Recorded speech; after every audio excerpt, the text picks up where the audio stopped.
Hello friends.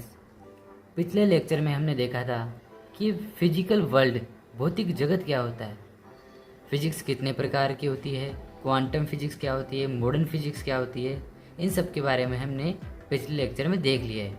अब हम भौतिक राशियों को देखेंगे, ये कितने प्रकार की होती है, सदिश और अदिश राशियाँ क्या होती है। तो बिना देरी किए स्टार्ट करते हैं लेक्चर नंबर 2। हमारा पहला टॉपिक है भौतिक राशियाँ। भौतिक राशियों में सबसे पहले हम देखेंगे कि ये राशियाँ क्या शब्द, राशियाँ क्या है जिन्हें हम क्वांटिटीज़ कहते हैं। तो राशि जिसे क्वांटिटीज़ कहा जाता है, ये एक संख्या होती है जिसे संख्या के रूप में व्यक्त कर सकते हैं, प्रकट कर सकते हैं, उसे ही राशि कहते हैं, उसे क्वांटिटीज़ कहते हैं। जैसे जनसंख्या, आयु, वस्तु का भार, इन सबको राशि के रूप में प्रकट किया जा सकता है, संख्या के रूप में प्रकट किया जा सकता है, इसलिए इसे राशि कहते हैं। अब आती है भौतिक राशियाँ। भौतिक राशियाँ जिन्हें फिजिकल क्वांटिटीज़ कहते हैं, ये क्या चीज़ है जिन्हें मापा और तोला जा सकता है, उन्हें भौतिक राशियाँ कहा जाता है। वे राशियाँ जिन्हें मापा या तोला जा सकता है उन्हें भौतिक राशियाँ कहते हैं, फिजिकल क्वांटिटीज़ कहते हैं। मतलब जिनको हम माप सकते हैं, जिनका वजन कर सकते हैं, तोल सकते हैं उनको। जैसे वस्तु का द्रव्यमान, लंबाई और बल, इन सब को हम भौतिक राशियाँ कहेंगे क्योंकि इन्हें मापा या तोला जा सकता है। भौतिक राशियाँ कितने प्रकार की होती है? हमने छोटी कक्षाओं में पढ़ा होगा कि भौतिक राशियाँ 2 प्रकार की होती है। उनके बारे में बस हमने परिभाषाएं जानी थी। इस चैप्टर में हम इनके बेसिक से एडवांस लेवल के क्वेश्चन को सोल्व करेंगे और इनके बारे में गहन अध्ययन करेंगे। तो अब हम देखते हैं कि भौतिक राशियाँ कितने प्रकार की होती है। Physical quantities, types of physical quantities, ये 2 प्रकार की होती है, सदिश और अदिश।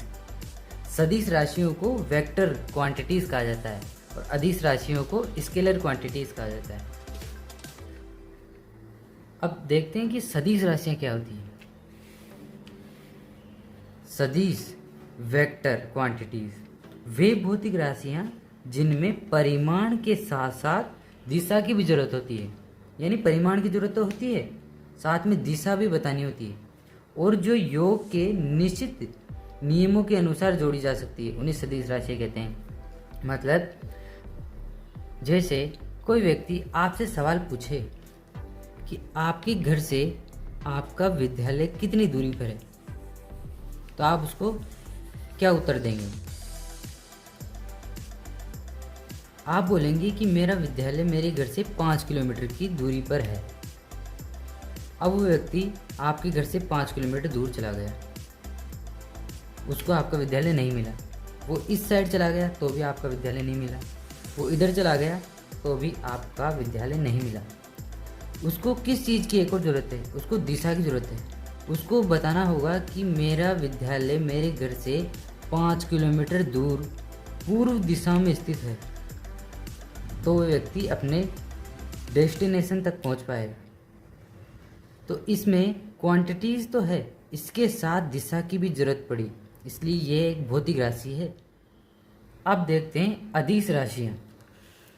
अदिश राशि वे भौतिक राशियाँ जिनमें केवल परिमाण की आवश्यकता होती है, दिशा की नहीं, उन्हें अदिश राशि कहते हैं। जैसे तापमान, समय, भार, चाल, दूरी, कार्य, इनमें केवल परिमाण की जरूरत होती है।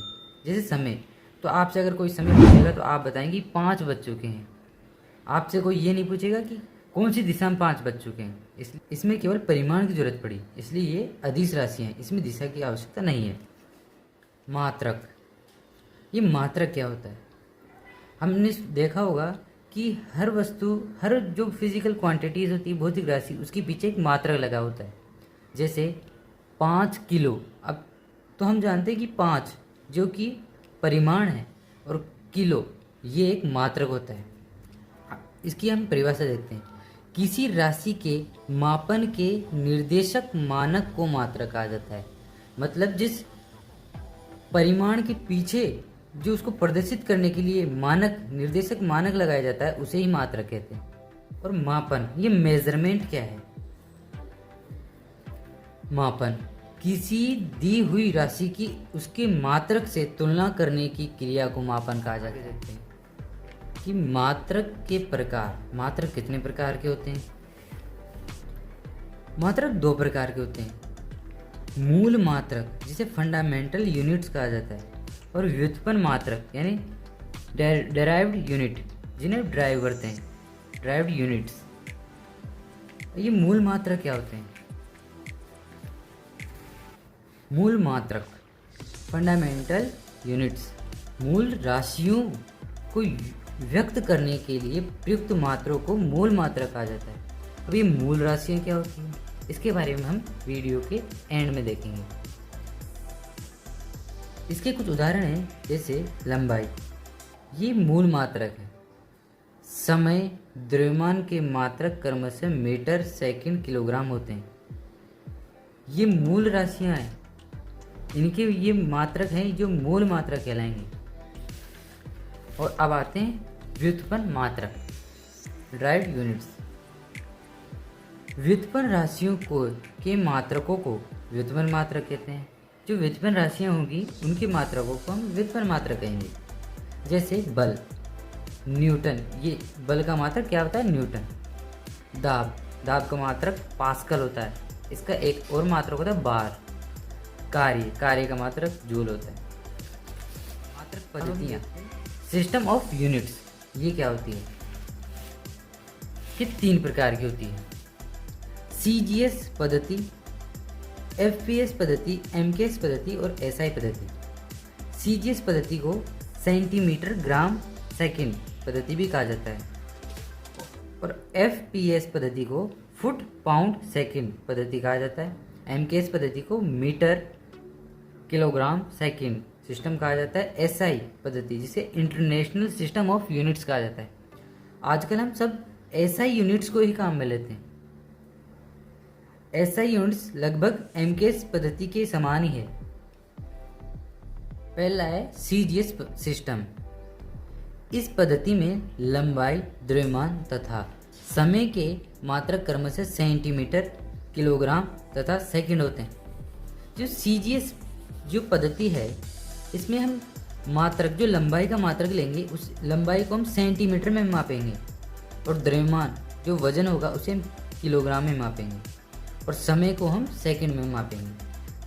तो अगर हम इस प्रकार इसको फॉलो करते हैं तो हम CGS सिस्टम को फॉलो कर रहे हैं, इसलिए इसे CGS पद्धति कहते हैं, क्योंकि इसमें सेंटीमीटर, ग्राम और सेकंड, इससे आप अच्छी तरह समझ सकते हैं।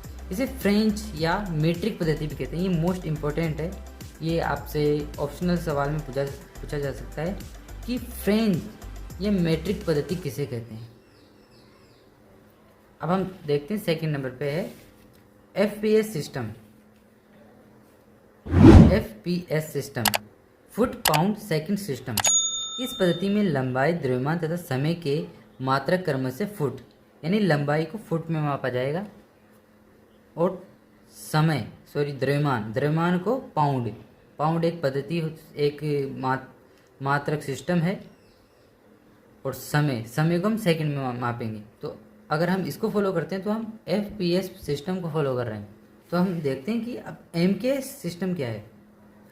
इस पद्धति में हम लंबाई, द्रव्यमान और समय के मात्रक मीटर, किलोग्राम और सेकंड में मापे जाते हैं। आजकल इसे ही फॉलो किया जा रहा है, और यह बहुत सुविधाजनक भी है। अब है SI सिस्टम। 1971 में अंतर्राष्ट्रीय मापतोल ब्यूरो, जिसे BIPM कहते हैं, ने SI को स्वीकार किया था।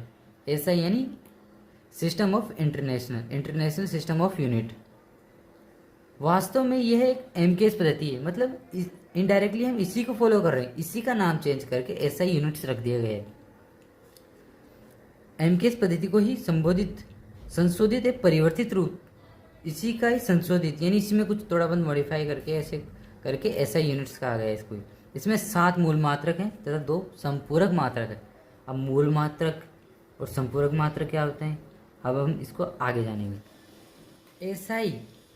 SI यूनिट्स में मूल राशियों एवं उनके मात्रक।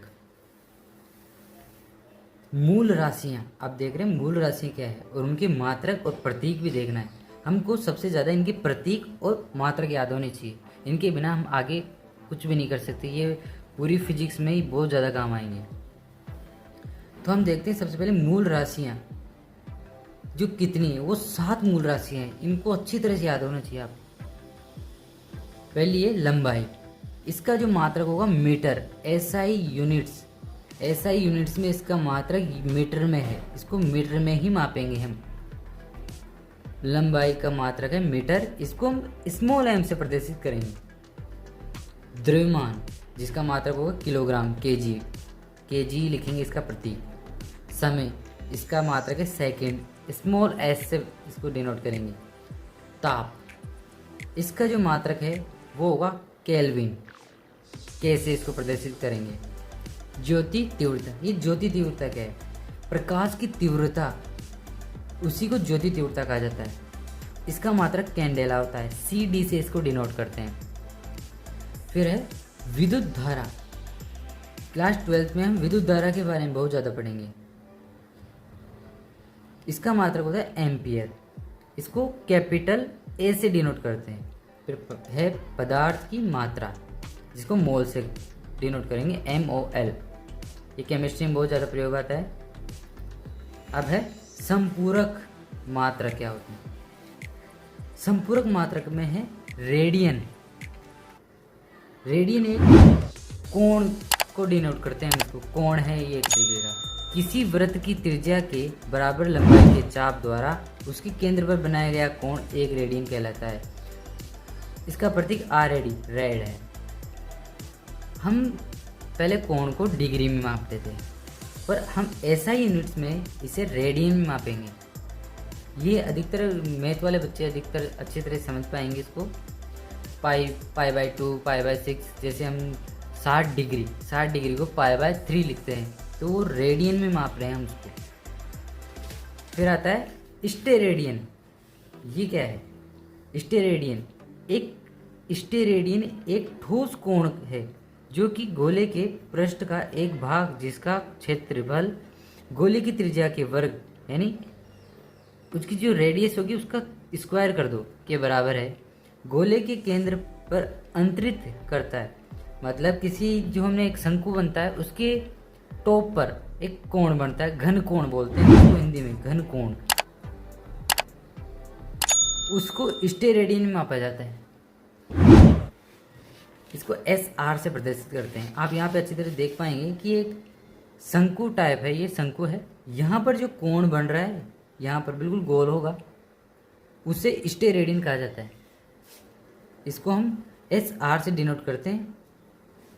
समतल कोण जिसे रेडियन में मापते हैं, और ठोस कोण या घन कोण भी कहते हैं इसे, जिसे हम स्टेरेडियन में मापते हैं, SR से इसको डिनोट करते हैं। आपको ये भी याद होना चाहिए कि पाई रेडियन बराबर होगा 180 डिग्री के। अगर आपको भी ऐसे हैंड रिटन नोट चाहिए तो इसकी PDF की लिंक आपको डिस्क्रिप्शन में मिल जाएगी।